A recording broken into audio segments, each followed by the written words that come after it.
Desde la pujante, innovadora y hermosa ciudad de Medellín, en Colombia, iniciamos nuestra celebración de culto a Dios en íntima devoción.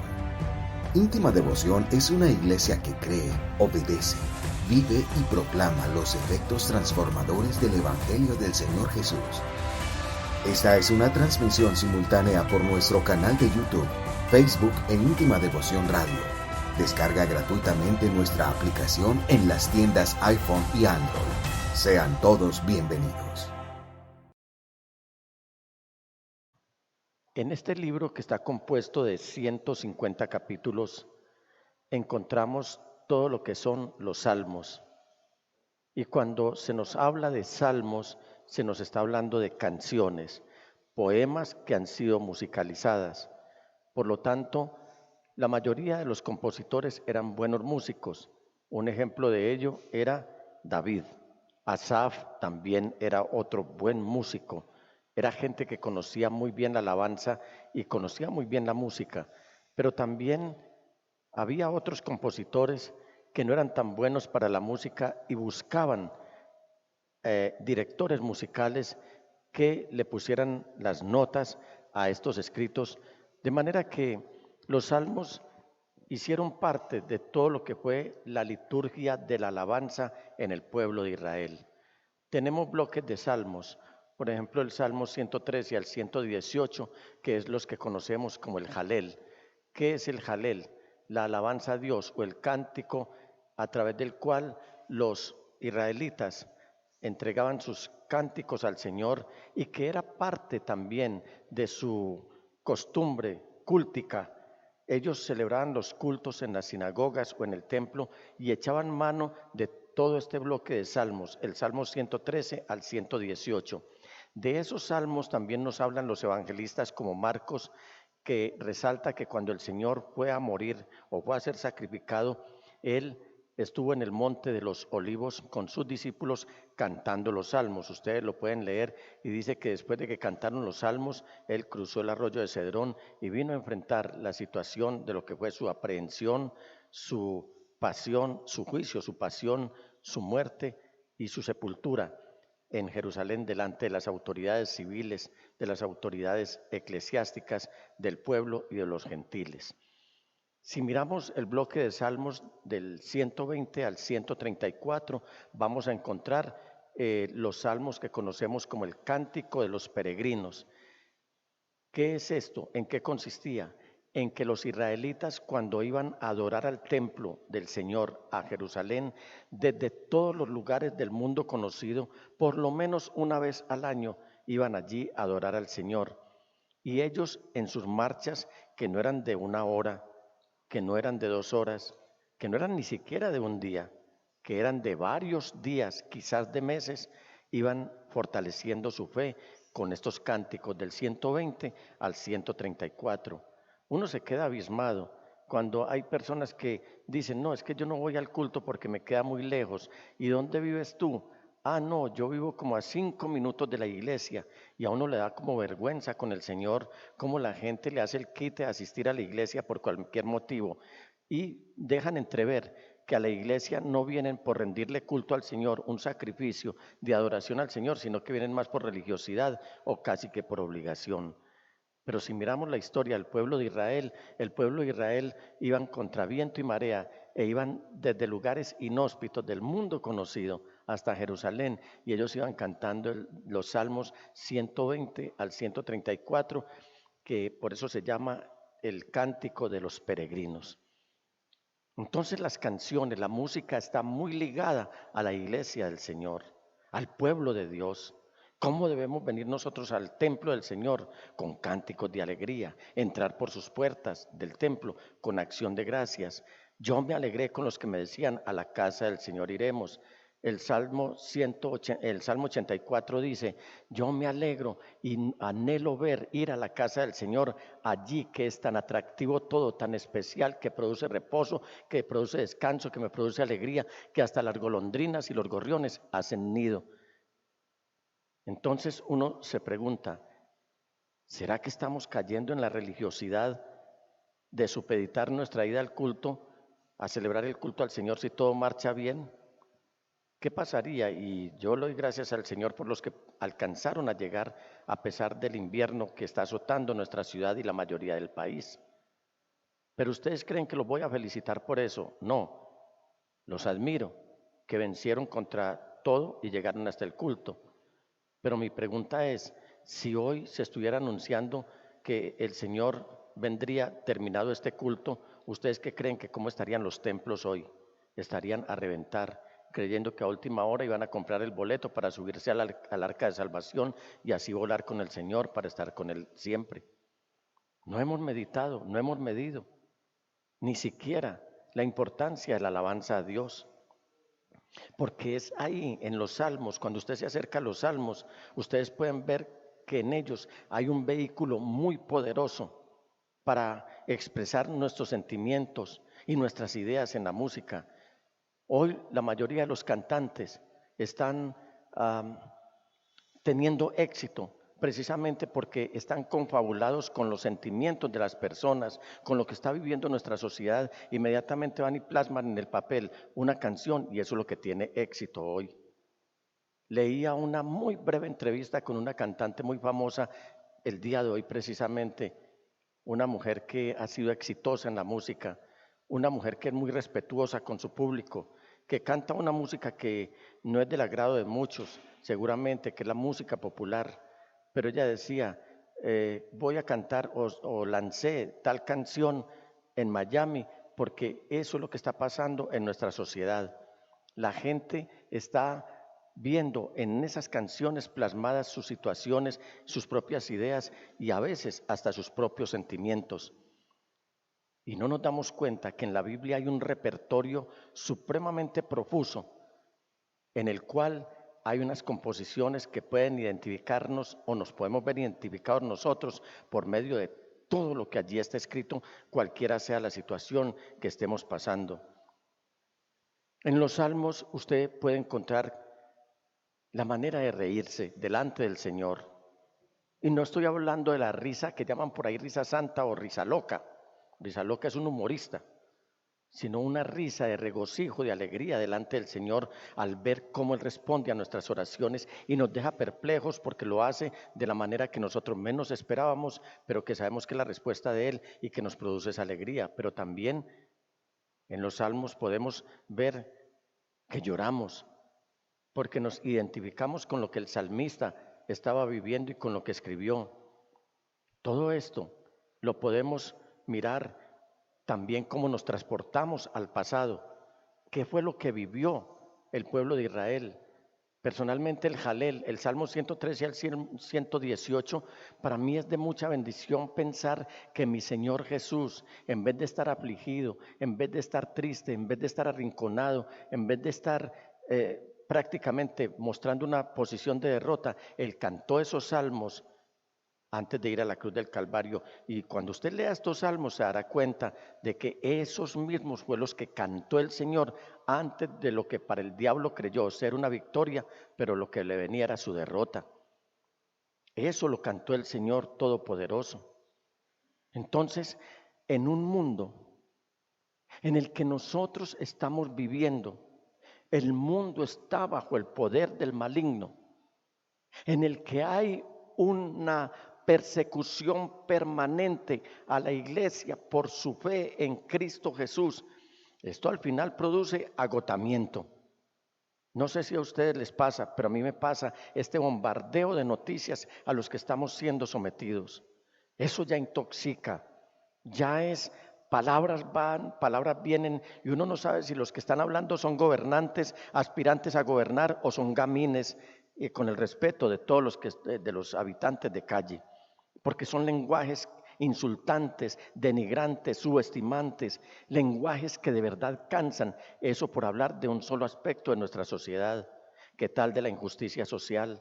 ¿Qué tal de todo lo que está pasando, inclusive de los fenómenos naturales que hay a nuestro alrededor? Cómo hoy se están viendo situaciones que jamás se habían visto en nuestra sociedad y que nos dejan abismados. ¿Acaso todo eso no le produce a usted agotamiento? A mí me produce agotamiento todo esto. ¿Qué hago entonces? He optado por no mirar noticias, no porque quiera decir que con taparme los ojos entonces el mundo se paralizó o dejó de suceder. No, pero por lo menos estoy preservando mi pensamiento y mi corazón porque sé que eso me produce agotamiento y no puedo llegar aquí como una persona agotada a traerles el mensaje de la palabra del Señor.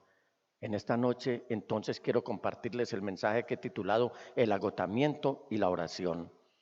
¿Qué está pasando entonces, iglesia? Basta con todo lo que está sucediendo, como para que nosotros volteemos la mirada y no miremos las sagradas escrituras.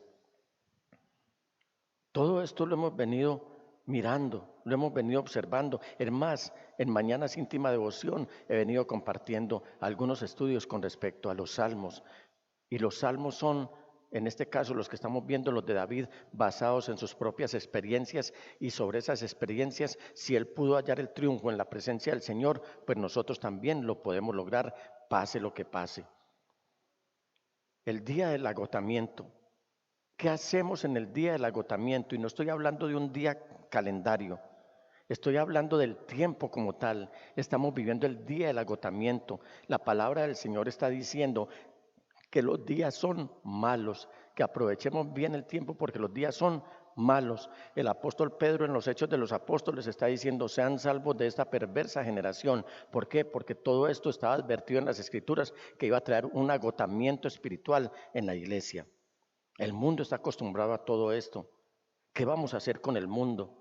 ¿Nos vamos a agotar parejo con ellos o nos vamos a fortalecer por medio de la oración para irles a llevar el mensaje a ellos de que sí hay una oportunidad de salvación que nos la da Cristo Jesús cuando ganó en la cruz del Calvario derramando su sangre para darnos salvación? Sería muy importante entonces, mis amados hermanos, que consideráramos por qué por lo menos en 2 ocasiones el rey David hace memoria de cómo en una prueba muy difícil recurrió a la oración y a su afirmación de su fe y cómo el Señor escuchó y actuó en su favor, dándole razón de llamar a otros a tener una esperanza similar.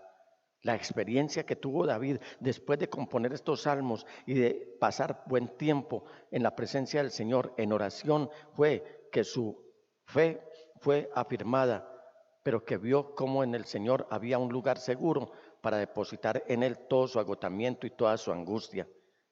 Nosotros, mis amados hermanos, podemos decir que nada está fuera del alcance de Dios y que por eso nosotros, al mirar la experiencia del rey David, nos damos cuenta, por ejemplo, en este Salmo número 31, que no solo David nos está instruyendo para que enfrentemos las crisis con oración, sino que también nos asegura que si oramos vamos a tener un acierto, vamos a hacer una oración eficaz, como lo dice el apóstol Santiago.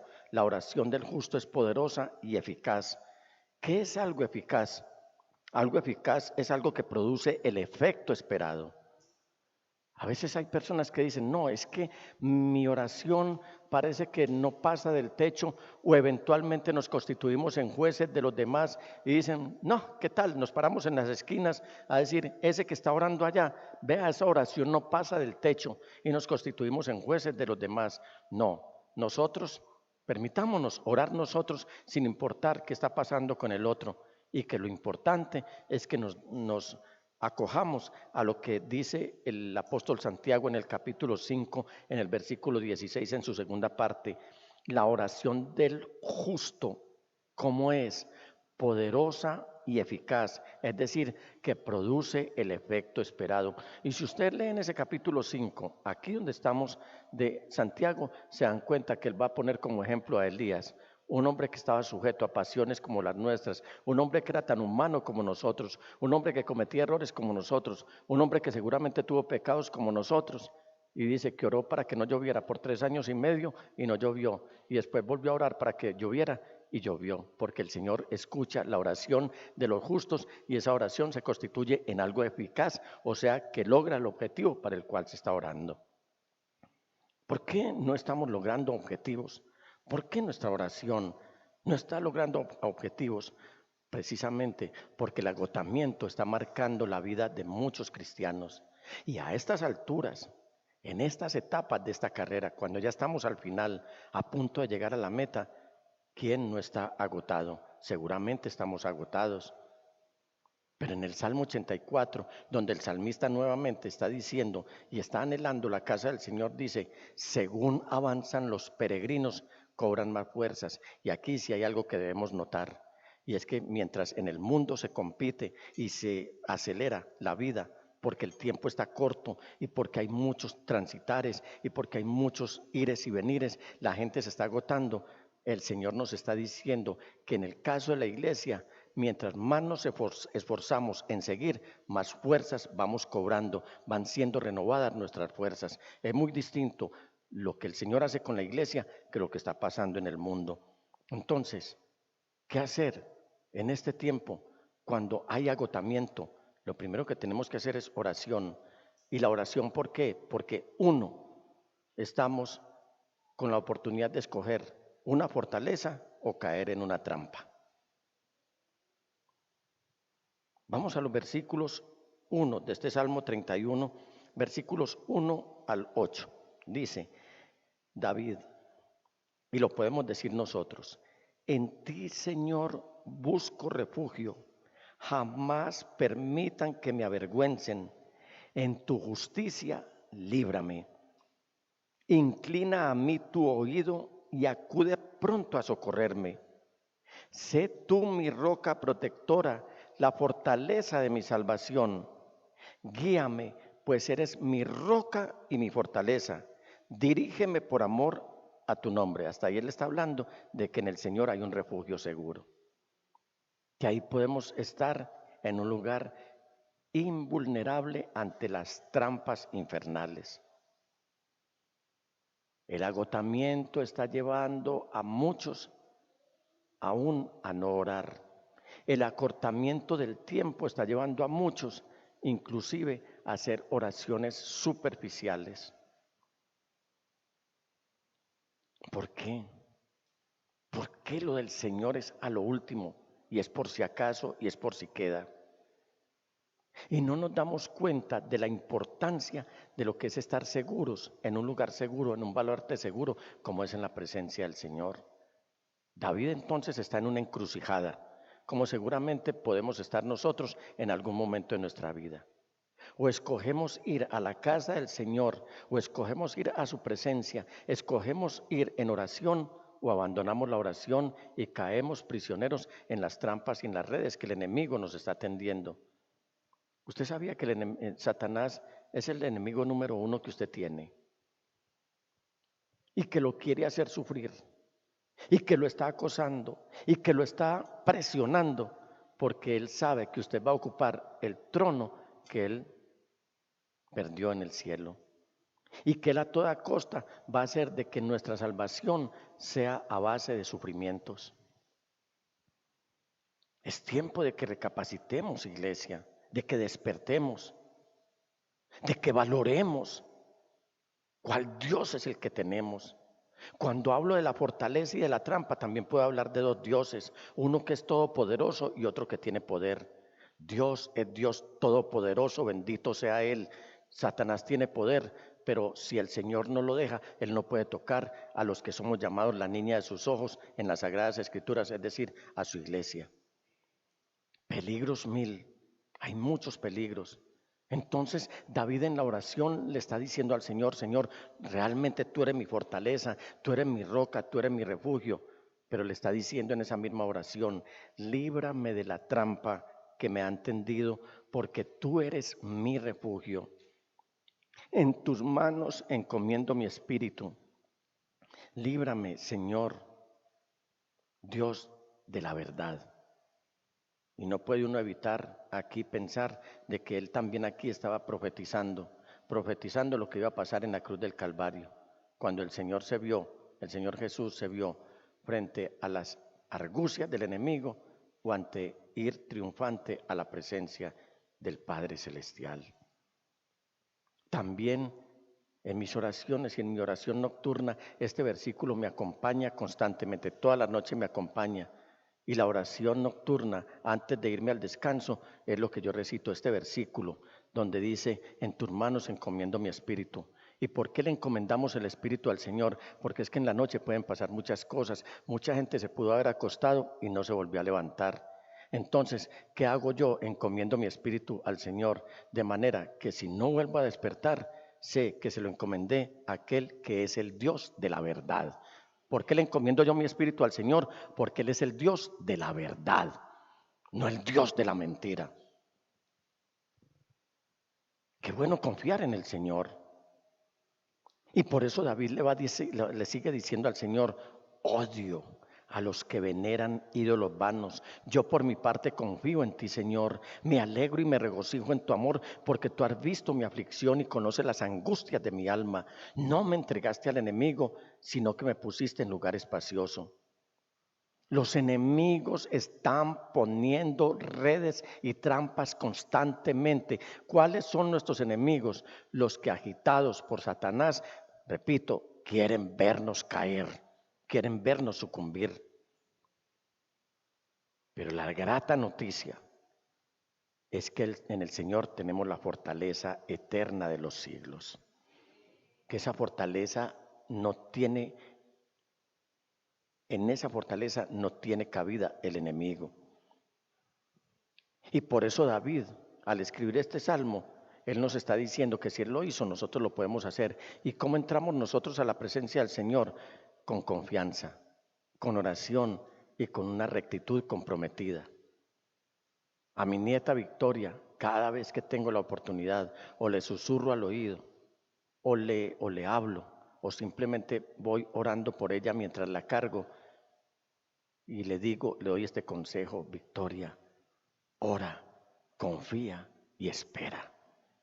Que eso se vuelva una insignia en la niña, porque el mundo que a ella le espera posiblemente agudice más la situación. Pero los que confiamos en el Señor podemos decir que en la presencia del Señor hay plenitud de gozo y delicias a su diestra para siempre. Aquí entonces, ¿qué podemos ver? Aquí vemos que está el antídoto de la crisis. El antídoto contra aquello que nos está produciendo el agotamiento y la angustia.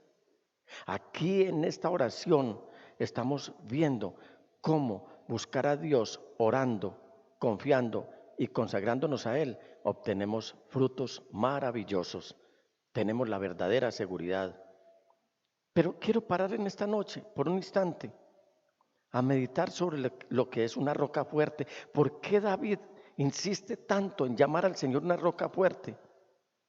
Un día vi, por favor, producción, todavía no me pongas para yo continuar. Sí. Un día vi en una película de estas que presentan con origen bíblico y entendí por qué David llama al Señor su roca de refugio. El peñasco, como dice el Salmo 18, donde él se puede esconder. Y era una protuberancia impresionante, a manera como de escudo, a manera de, ¿cómo se llama esto que le ponen a los estadios de las tribunas preferenciales? Lo que llaman la cachucha o el techo. Y yo miraba con mucho detenimiento esa imagen cuando el actor que representaba a David estaba ahí escondido y decía: ¿cuándo a David le podría haber pasado algo sabiendo que estaba en un refugio seguro? Entonces pude tener la noción de lo que es una roca. Entonces, ¿qué es una roca? Una roca fuerte, primero que todo, es un lugar cimentado sobre el cual uno se puede parar y estar seguro. También es un lugar seguro donde entrar, pero a su vez es un lugar inaccesible para el enemigo. En esa roca es donde nosotros debemos estar descansando. Por eso nuestra oración debe descansar en todo, o nos debe llevar a descansar todo en el Señor, todo nuestro ser, nuestro espíritu, nuestra alma y nuestro cuerpo. Saber qué es lo que Dios nos ha revelado de sí mismo. Cuando nosotros tenemos identidad y vemos a Dios como el lugar donde nos podemos parar porque está bien cimentado, porque Él es la roca eterna de los siglos, que es un lugar seguro donde podemos entrar con confianza y que es un lugar donde el enemigo no nos puede alcanzar, nosotros, mis amados hermanos, podemos decir que Dios es el único con la capacidad para proveer lo que se requiera para mi rescate. Démonos cuenta que la confianza auténtica y la lealtad total al Señor son inseparables. Son dos cosas distintas, pero son inseparables. Nosotros debemos tener una confianza no fingida, sino una confianza auténtica en el Señor, pero también serle fieles en totalidad. Yo no puedo ser fiel al Señor en el espíritu, pero infiel en el cuerpo. Olvidémonos de eso. Eso es lo que está predicando la nueva era, que podemos ser fieles al Señor espiritualmente, pero que podemos ser infieles en nuestro cuerpo y pecar con Él mismo. No, la confianza de nosotros en el Señor debe ser auténtica, debemos mostrar una lealtad total a Él, y porque de esa manera podemos estar seguros, porque estas dos son inseparables. Entonces, démonos cuenta que de la confianza, y es lo que le digo a Victoria y les digo a ustedes en esta noche, si oramos, de ahí se desprende la confianza. Y si confiamos, de ahí se desprende la esperanza. Pero si no oramos, no hay confianza. Y si no hay confianza, entonces vamos a desesperar. Todo esto, si lo seguimos al pie de la letra, tal como lo está diciendo David, resultará para nuestro bien, porque desde el principio ha visto el Señor nuestras aflicciones y ha escuchado nuestros clamores. Cada que usted esté pasando por un tiempo de agotamiento, créame que el Señor lo está viendo. Y si usted se hace oír, créame que el Señor lo está escuchando. Recuerdo muy bien el pasaje que está en Éxodo, cuando el Señor está enviando a Moisés para rescatar el pueblo de Israel de la esclavitud de Egipto, y entonces dice en el capítulo 2, versículo 23, mucho tiempo después murió el rey de Egipto. Los israelitas, sin embargo, seguían lamentando su condición de esclavos y clamaban pidiendo ayuda. Sus gritos desesperados llegaron a oídos de Dios, quien al oír sus quejas se acordó del pacto que había hecho con Abraham, Isaac y Jacob. Fue así como Dios se fijó en los israelitas y los tomó en cuenta. ¿Cómo? Cuando clamaron a Él. ¿Está pasando usted tiempos difíciles? Sí, yo también. ¿Está usted en dificultades y con agotamiento? Sí, seguramente yo también. Pero hay una acción integral del Señor, y es que Él no solamente ve lo que nos está pasando, sino que escucha lo que le estamos diciendo. En el capítulo 3, versículos 7 y 8 de Éxodo también dice, pero el Señor siguió diciendo, ciertamente he visto la opresión, es decir, cómo están machacando a mi pueblo.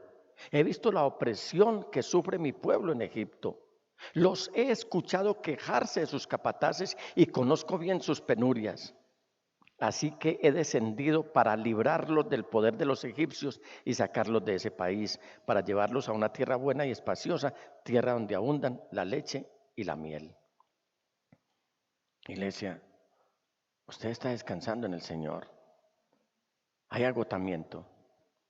¿Quiénes están angustiados en esta noche? ¿A quiénes la angustia los está llevando al agotamiento? La fórmula es muy sencilla.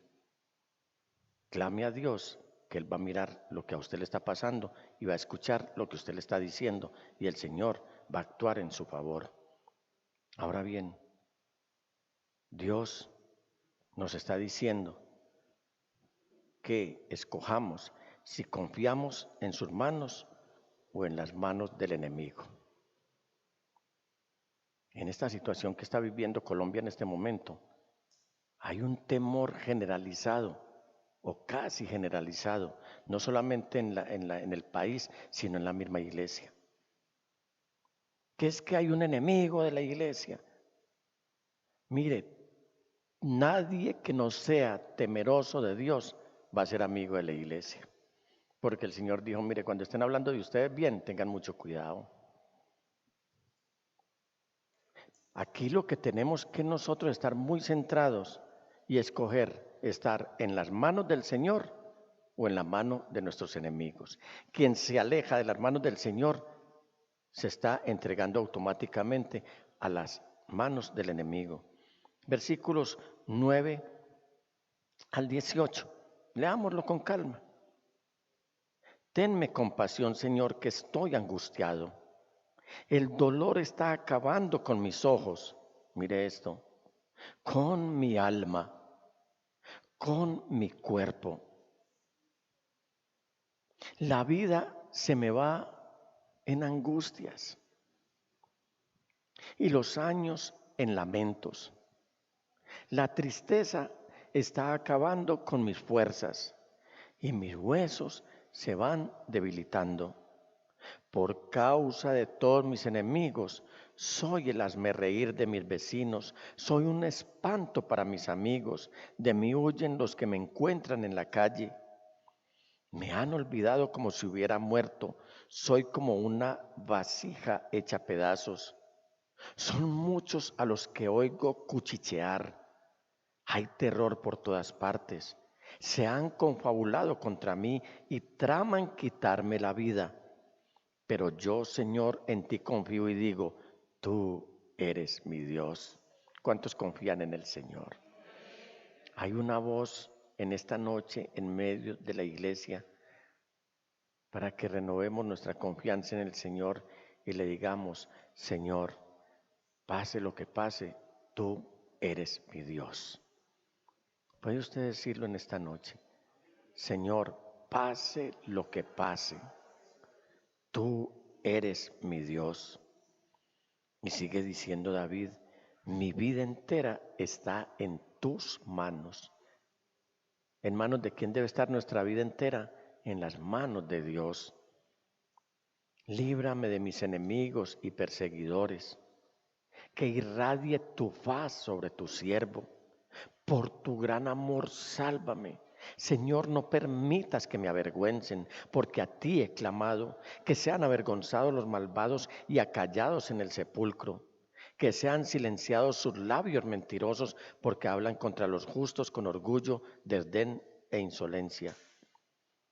Entonces, cuando yo leo este párrafo, estoy viendo cómo David, aparte de componer, aparte de musicalizar, él nos está dando algunos detalles de lo que él está escribiendo y de lo que él está sintiendo.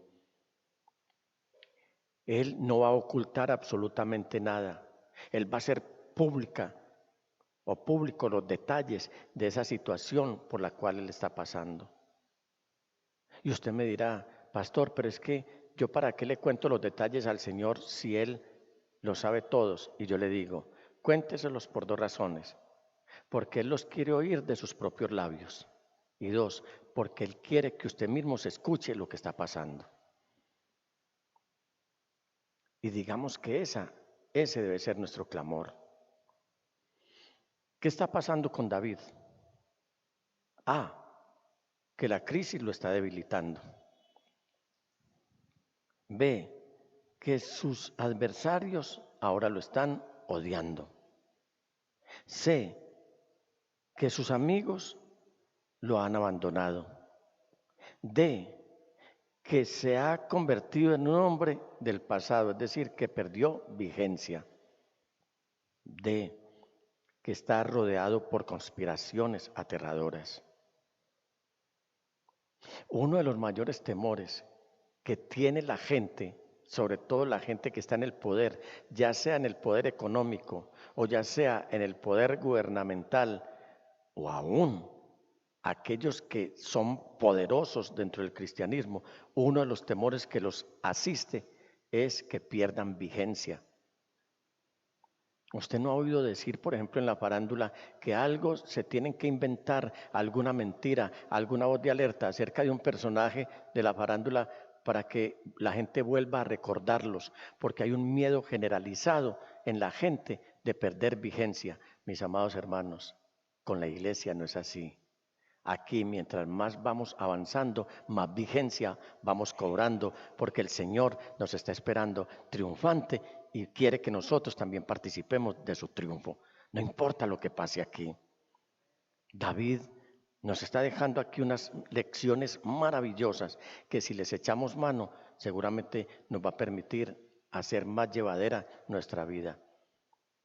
Enemigos, hay enemigos que abrazan, hay enemigos que besan, hay enemigos que adulan, pero al fin y al cabo, enemigos.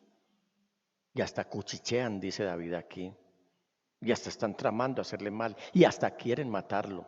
Entonces David, ¿qué está haciendo en la oración? Le está diciendo al Señor, no le está ocultando que la crisis que está viviendo lo está debilitando,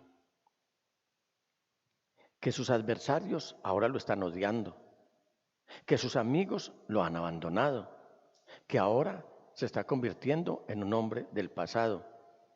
Dice, me han olvidado, versículo 12, como si hubiera muerto, soy como una vasija hecha a pedazos.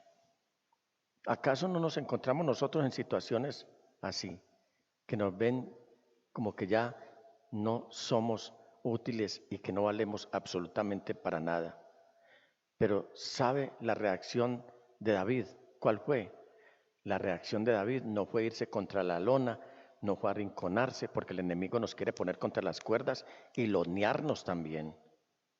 ¿Sabe qué hizo David por medio de la oración? Él reactiva su confianza en el Señor. Él fortalece su confianza en el Señor. ¿Y cómo lo hace? Por medio de la oración. Porque la seguridad de que en sus manos están nuestros tiempos, lo está a Él capacitando, formando y fortaleciendo para orar cada vez más. Él está diciendo, líbrame de la mano de mis enemigos. Esta versión, nueva versión internacional dice, mi vida entera está en tus manos. ¿Y sabe cómo dice la Reina Valera? En tus manos están mis tiempos. ¿Quién está, pastor? Sí, quien está en las manos del Señor está vigente, ya sea en esta vida o para la eternidad. Y está consciente de que aquí hay una vida por vivir, una muerte por morir y una eternidad donde pasar, pastor.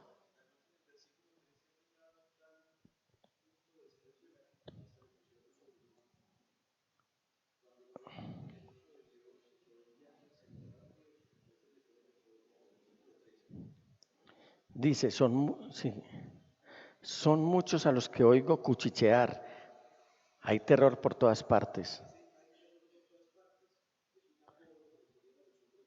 ¿Quieres venir a intervenir, por favor?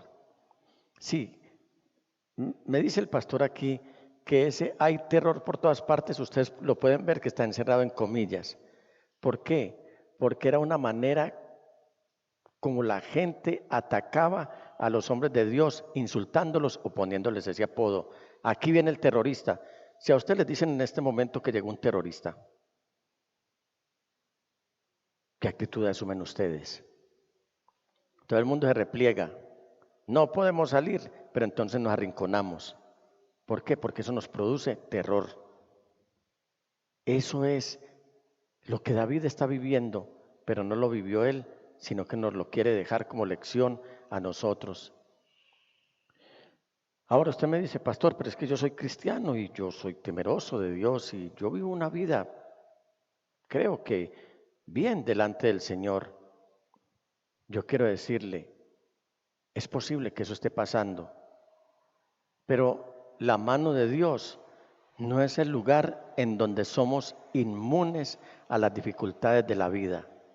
La mano de Dios es el lugar donde nos suceden, pero también nuestra seguridad no es aparte de la dificultad, sino en la dificultad. ¿Para qué necesitamos nosotros seguridad si no estamos pasando dificultades? El Señor lo dijo mismo ahí en el capítulo 10, versículo 28 y 29 del Evangelio según San Juan. Yo les doy vida eterna y nunca perecerán, ni nadie podrá arrebatármelas de mi mano. Está hablando de las ovejas. Mi Padre que me las ha dado es más grande que todos y de la mano de mi Padre nadie las puede arrebatar. Sí, estamos en las manos del Señor, pero en las manos del Señor también vivimos dificultades. Ahí es donde más evidentes son las dificultades. Ahí es el lugar donde nos suceden las dificultades, pero tenemos la certeza que el Señor no nos va a dejar caer. El Señor no se aburre con nosotros. Pongo de ejemplo nuevamente a Victoria. Victoria todos los días está cobrando más peso. Cuando recién nacida yo la cargaba, todavía la cargo y paso buen tiempo con ella, pero no se me dificultaba tanto cuando recién nacida que ahora. Entonces llega un momento en el que yo estoy pidiendo tiempo y estoy diciendo a alguien que me la reciba. ¿Por qué? Porque yo me canso. Pero con el Señor no sucede así. Con el Señor Jesús está pasando lo que hace un padre que ama a sus hijos. Los esconde, los guarda, los libra, los protege, los fortalece, los consiente, les da ánimo. El Señor no se cansa de tenernos en sus manos. El mejor lugar donde nosotros podemos estar es en las manos del Señor. Y ahí en las manos del Señor el enemigo no tiene arrimadero, porque si llega a arrimarse, si llegara a ocurrírsele arrimar, está quemado en el nombre de Jesús. Entonces, yo creo, mis amados hermanos, que este no era un caso donde David podía alegar inocencia. Nadie puede alegar inocencia, dice el libro de Job. Nadie se puede presentar puro delante del Señor. En alguna manera que él no está declarando algo distinto. Él no le está alegando justicia al Señor. ¿Por qué? Porque el pecado era un factor que estaba contribuyendo mucho a sus problemas. Pero aún así, él podía volverse al Señor en confianza, oración y esperanza y consagración. La esperanza tiene que ver con consagración. ¿Qué es una persona consagrada? No es el que más grita o el que más reza o el que más ora o el que más dobla rodillas. Una persona consagrada es el que ha sido separado para el Señor y que en esa separación está viviendo con toda la esperanza de que el Señor responde hoy, mañana o pasado mañana. ¿Vamos a alegar inocencia delante del Señor? No. Pero sí podemos esperar en que Él es Dios perdonador y nos puede ayudar y que posiblemente muchas situaciones que estemos enfrentando son a causa precisamente del pecado. Entonces podemos clamar a Dios no solo por lo que Él es y sabe, sino por lo que nosotros somos también. No nos privemos de decirle al Señor lo que somos.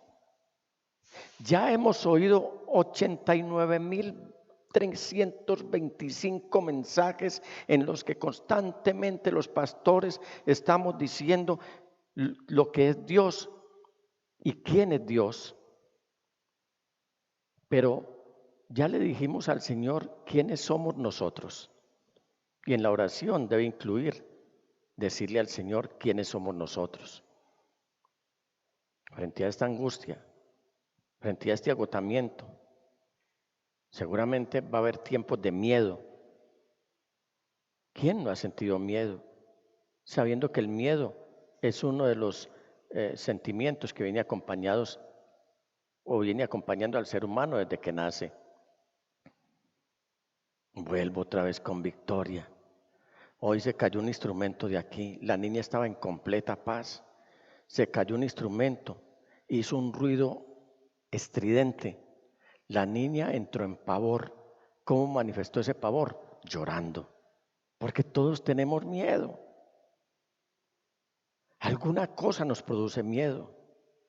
Una creciente nos produce miedo. Yo he visto gente muy valiente y cuando veo una creciente ahora en esta época de invierno, la gente se amilana. En una balacera, Dios nos libre, a uno le da miedo. Una escasez de alimentos tiene al mundo en este momento con los pelos de punta. La pandemia hizo arrodillar al mundo y a los poderosos. Entonces el miedo está ligado al ser humano.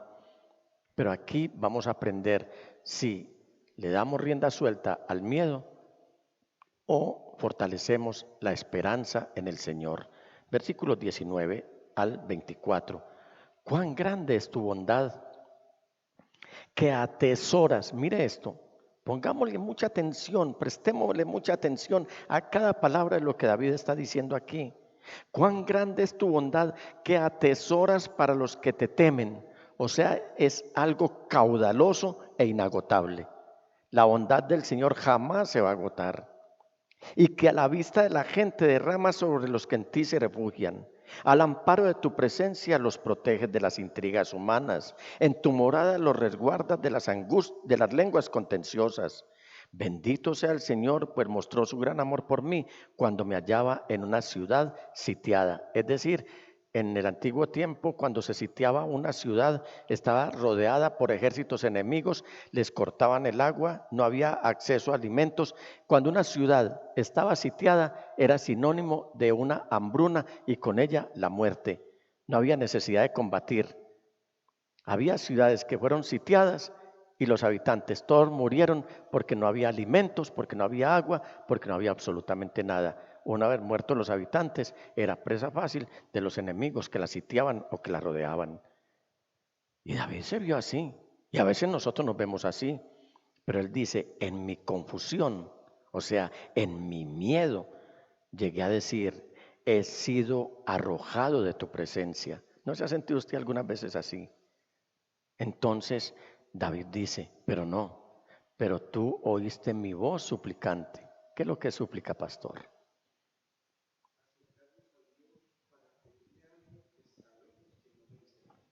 ¿Qué es suplicar al Señor? Es acercarnos a Dios a pedirle algo que nosotros bien sabemos que no lo merecemos. Entonces David está diciendo, pero tú oíste cuando yo te estaba pidiendo algo que yo no merecía, estaba esperando en ti. Cuando te pedí que me ayudaras. ¿Y sabe qué nos recomienda David aquí? Amen al Señor todos sus fieles. ¿Por qué? Porque Él protege a los dignos de confianza, pero a los orgullosos les da su merecido. Cobren ánimo y ármense de valor todos los que en el Señor esperan. Entonces, ahora David no está mirando esa crisis presente. Ahora David ya está mirando esa crisis como algo del pasado y va a llegar a unas conclusiones que les quiero compartir en esta noche. La primera conclusión es que el Señor sí protege a los que confían en Él. ¿Lo creen? Vea lo que dice el versículo 19. Cuán grande es tu bondad que atesoras para los que te temen y que a la vista de la gente derramas sobre los que en ti se refugian. Al amparo de tu presencia los proteges de las intrigas humanas. En tu morada los resguardas de las lenguas contenciosas. Primera conclusión que nos deja David. Viene la otra conclusión y es que Él responde a los que llaman. Y llamar al Señor es una muestra de humildad, es de humillación delante de Él. Los versículos 21 y 22 dicen, bendito sea el Señor, pues mostró su gran amor por mí cuando me hallaba en una ciudad sitiada. En mi confusión llegué a decir, he sido arrojado de tu presencia, pero tú oíste mi voz suplicante cuando te pedí que me ayudaras. Y otra conclusión es que el Señor, escuchen esto, que esto es muy profundo lo que voy a decir en palabras muy sencillas. El Señor está a disposición de todos los fieles. El Señor está listo para ayudarte. El Señor está diligente para escucharte y Él sí que nos puede ayudar. Y Él sí que nos escucha. Él escucha, Él oye, Él responde, Él nos guarda cuando estamos confiando en Él. Cuando nos estamos comportando como Él nos está diciendo que nos comportemos. Versículos 23 y 24.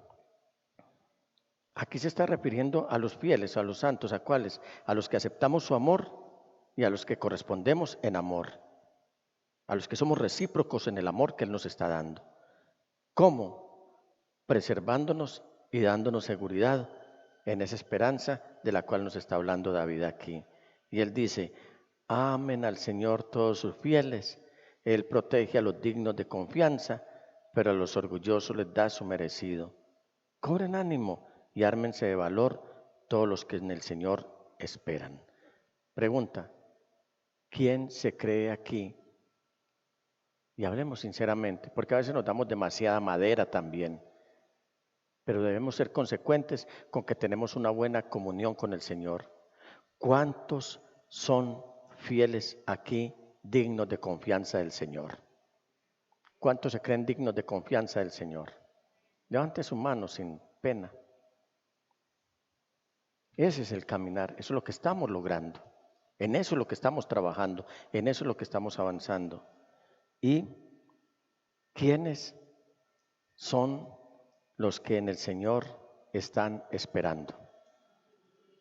Entonces, a los dignos de confianza en Él y a los que confiamos en Él, a los que esperamos en Él, nos debe impulsar la acción permanente y cotidiana de orar siempre al Señor. Ora, confía y espera en lo que el Señor nos está diciendo en esta noche, para que no caigamos prisioneros de lo que es el agotamiento, sino que escojamos la oración. Desde la pujante, innovadora y hermosa ciudad de Medellín, en Colombia, hemos transmitido la celebración de culto a Dios en íntima devoción. Íntima Devoción es una iglesia que cree, obedece, vive y proclama los efectos transformadores del Evangelio del Señor Jesús. Descarga gratuitamente nuestra aplicación en las tiendas de iPhone y Android y síguenos en Facebook, YouTube, Instagram y Twitter como Íntima Devoción. Hasta pronto.